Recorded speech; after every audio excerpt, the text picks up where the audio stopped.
morning. Good morning. Good morning, Sister Emilie Petelin, also known as Sister John Emilie. Yes. Is that correct? Yes. All right. Well, thank you for your willingness to tell your story and the fact that you said yes right away. It is a challenge sometimes getting our sisters to tell their history, their story, which is part of the congregation history.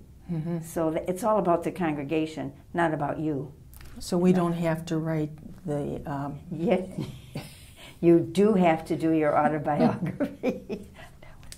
You do have to do your autobiography. Is that what you were going to say? That's right. No. Any chapter pirates listening, I'm not telling them they do not have to write their autobiography. But we want to hear about your journey, what got you to this point. Now we know that we've only got 30 minutes, and it's a long time to get in, so we have to be picky on what we want to share, what's unique about you. But let's start with where you began your life, and that was in Cleveland. So a little bit about your parents, your family members, early learnings, schools, different things like that. So okay.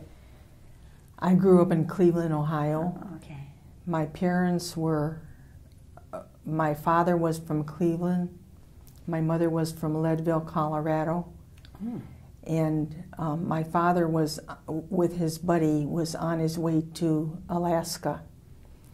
And that's when he met my mother. And the rest is history. Right. My sister was born in Colorado, in Leadville. I was conceived there, but my parents moved to Cleveland. And then... What was the drawing card to Cleveland? My father's family. Right. Okay. And so I was born there, and then we grew up in St. Vitus Parish. I was baptized at St. Lawrence Parish, which is a Slovenian parish, because that's our ancestry. Okay, Slovenian. And my parents could speak in Slovenian, so whenever they wanted to talk to them, to each other, they would speak in Slovenian because they knew they could talk right in front of us, but we didn't understand it. My sister got pretty good at putting 2 and 2 together and came out with 5, but... Cute. Uh-huh. But she could kind of figure out what they were talking about. And then we went to St. Vitus School, grade school. Then in high school, my sister had entered after her 8th grade, had entered the Notre Dame Sisters as an aspirant. And then I went my freshman and sophomore year to Notre Dame. Okay. But the summer of '56, the Dominicans took census at our parish, and our pastor asked my mother to cook for them because they could ask my parents for anything, and my parents would do it. Mm-hmm. And that's where you learned that. I That's did learn where you learned when you picked that up from your parents. Yeah. You who are so generous. I'll have to teach you how to say no sometime. Okay, go on, I'm sorry. But the nuns were so great. In fact, Jean Irene is still here. I think all the others are deceased. Okay. There were 5 of them. Mm-hmm. Sister Stephen, Sister Catherine Mary, Sister Agnes Carmel, Jean Irene, but I'm forgetting one That's other fine. person. Yeah. Mm-hmm. But they had such a spirit that I wanted to be part of it. And so that's why I'm a Adrian Dominican. And I met Sister Jean Irene in line for therapy the other day, and I didn't know who she was because I haven't seen her since '56. Oh my. And she said, I asked her what her name was, and she said, Jean Irene. I said, Jean Irene, you're the reason why I'm an Adrian Dominican for 60 years. That's a nice gift to give somebody. Oh my gosh. Affirming their life and yours. And she remembered the parish and the fact that my mother cooked for them and that I would stay on and iron their habits or do anything that would let me be there with them. You know, but they had the spirit. But I don't remember what your question was. Oh, that's fine. It's important to know, you know, where you went to high school and mentors in your life. You know, there's always. How did you get to know the Adrian Dominicans? You know, Sister Gonzalva is my father's cousin. Oh. But I don't remember necessarily visiting with her as much as her mother. She was like our grandmother, and we would go every week. And while we were there, we would pray the rosary with her. And her daughter was Sister Gonzalva. So after I got interested in being a Dominican, we visited with her more often than before. And did anybody else enter with you at the time, you know, from your parish? No. And how did your sister take it? Now, she was in what congregation? Notre Dame's. From Cleveland. Right. From Chardon. And when she heard that you were going to be an Adrian Dominican, she said, well, I said, maybe I should be in Notre Dame because she's there. You know, I shouldn't be going to a community where I only know a few people.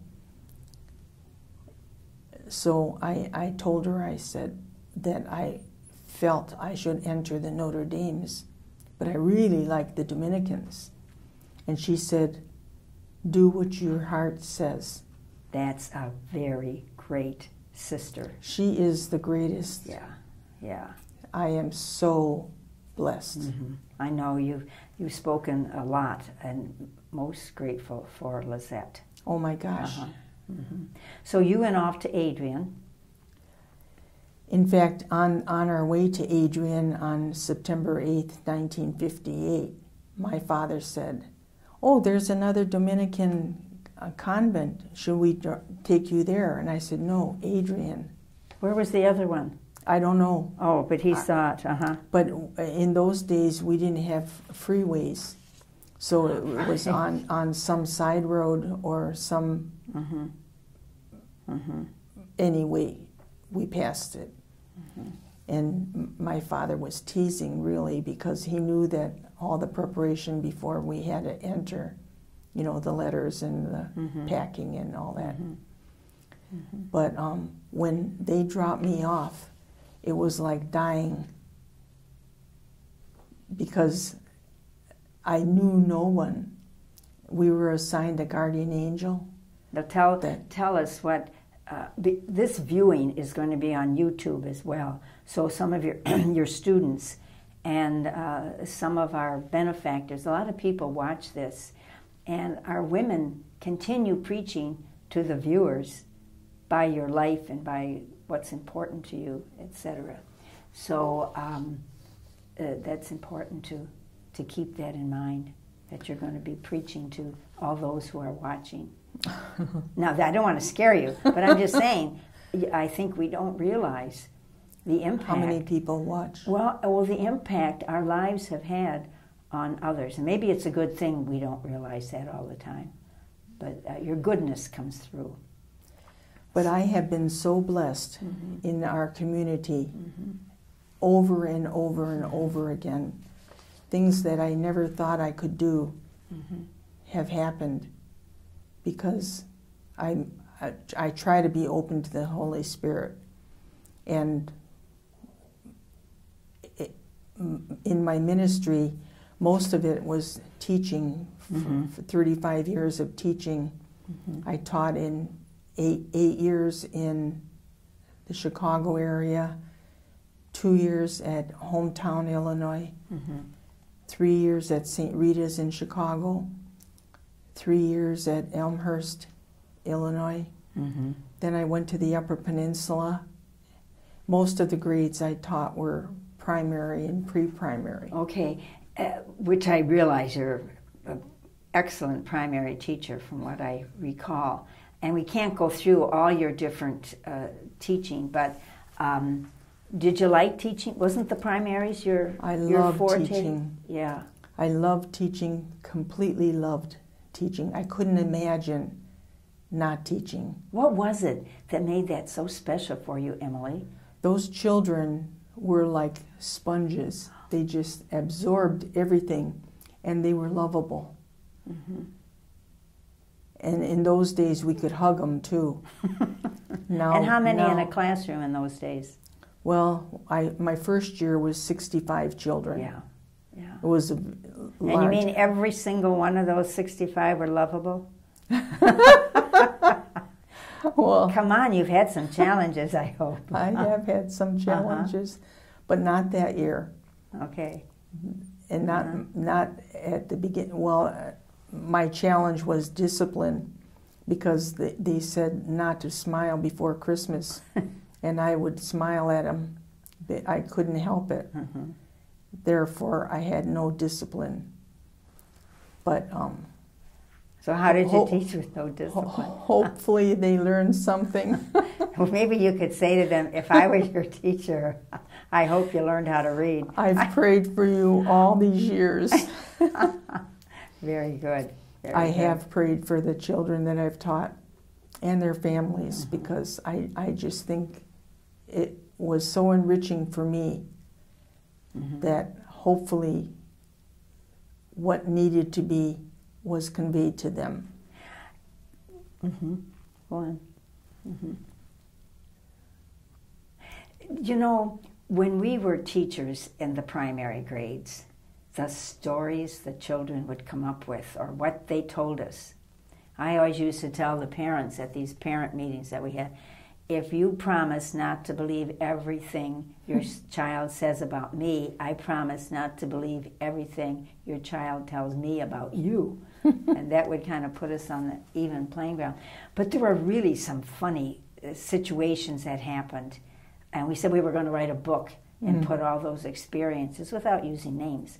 Can you think of a funny experience or heartwarming experience that you had with a child? One of the children came to school, and I think it was a boy, but I don't remember who the child was, but they said, "We have a new baby." I said, "Oh, you do? What did you have? What kind of a baby did you have?" "Well, it's either a boy or a girl." And I thought, oh, how precious. Uh-huh. That they didn't even know what their brother or sister was. That they had a baby. Yeah. Did he find out later on? Probably. Mm-hmm. There was another story you told me once about Sister Helen Thomas. Oh, she was doing supervision at St. Mm-hmm. Rita's in Chicago. Mm-hmm. And she was standing by the chalkboard, and this child kept looking down and looking up at her. She was quite tall, and he was sitting, so that would make her even taller, back and forth. Finally, she asked him what he was thinking about, and he said, "What big shoes you have." You never knew what they were going to say. I know. Those were treasured moments, along with the challenges. One day I had to go to the restroom, and it wasn't break time, so I gave all my children, this was at St. Jude's in Detroit. I walked up and down the row to make sure they had their name on their paper, and then I was going to slip out the back door, so I quickly walked down the hall to the teacher's lounge, went to the bathroom, came out and almost fell over the children. My whole class was outside the bathroom door, probably wondering where I went. But they followed me all the way down the hall. You didn't hear them? I didn't hear them. I didn't hear a peep. Oh, isn't that cute? Oh my gosh. But so that's being a teacher, a primary teacher. was a great blessing for you and for the students as well. And I'm sure they remember you, and hopefully they'll get in touch with you after they see this. And then you left teaching. And so what gave you passion and energy as you looked at your next ministry? After 35 years of teaching, I decided to retire from teaching and do nursing. Well, I wasn't really a nurse, but an aide. I was trained as a CNA. Oh, you were? Oh. Mm-hmm. When I was at St. Lucy's at the Penafort House for 2 years. Okay, wonderful. I went for training because I always feel that we have more to learn. Right. Even as a teacher, every year I would go to workshops and go to visit other classrooms and always try to be better. And so I had volunteered at St. Teresa's in Cincinnati. Oh, right. For 2 summers. Yeah. And my mother always took care of older people at our house, you know, like uncles and cousins. Yes. And so again, your mother was a great mentor for you. Yes, very much so. And so I went to Bon Secours Place, thanks to you knowing somebody who was there, and it was just opening up. And I became lead caregiver on the midnight shift. Oh my gosh, okay. And worked there for 10 years, but then I couldn't lift anybody anymore. I had to keep asking my partner to help me. Okay, so you knew when to stop. I knew that it was time to stop. And I had done it for 10 years, so then I went into home care because I could help. I could also accept people that I knew I could lift or help without having to lift them. Okay, so a caregiver and someone of service all of this time. If we go back to another important time in our lives was the Vatican Council and all the changes that we as women religious were called to. How was that time, that period in your life? That's when I was sent to the Upper Peninsula. And where in the Upper Peninsula? Escanaba. Gosh, Escanaba. It's far away. Yeah, it was, but it was a wonderful time because when I left Elmhurst, I was thinking that's when we received appointment cards. And I thought, Escanaba, there's only 5 people there, counting me. What do you talk about? What do you, I mean, now I'm a talker, but then I wasn't a talker. That was the most growth period in my life because I had to do things that I didn't think I could do. Like what, Emily? Make decisions. Okay. I mean, before we were told everything. This was after the changes in the okay. That was at the beginning of the changes. Yes. Because Sheila Delaney was supposed to be the superior, but that was the first year that they didn't have superiors. But we've been friends ever since. Probably because she wasn't a superior. Right. No. Right. Not really. But so you were able to make your own decisions at that time. Right. And be involved in more than just teaching. I mean, the teaching was the greatest. But like I could go visit the sick. I could go help someone who needed help over and above being a teacher. When I was teaching, can I tell you a funny story? Sure. My children would, at recess time, would pick all these dandelions because they knew that I liked yellow flowers. I mean, daffodils are my favorite. But they would pick all these dandelions, and then they'd come in and they have all these. I'd have bunches of dandelions and put them on my desk. Isn't that the sweetest thing? It is. Yes. They were so precious. But every time after recess, I would sneeze my head off. Thought, what is it? Mm-hmm. Then I realized it was the dandelions. Mm-hmm. So I told them I love dandelions, but they make me sneeze. So I think we shouldn't collect them anymore. Well, now I lost The dandelions, so you had to tell the kids that they shouldn't collect them. Did they understand why? I think Clarence Couillard, I think he's the one. I just lost the name. Okay, that's okay. Names aren't But important. he would take one dandelion and put it in my desk where there was a little opening just to make me sneeze. And every time I go to my desk, I would still sneeze. And I thought, what is it? Then he finally told me that he was the one that put it there. Is there something you want to tell him in case he's watching? Watch out for the dandelions. Oh, that's cute. Is there something about you that maybe you haven't shared with a lot of people that would surprise us? Emilie Petelin? Really?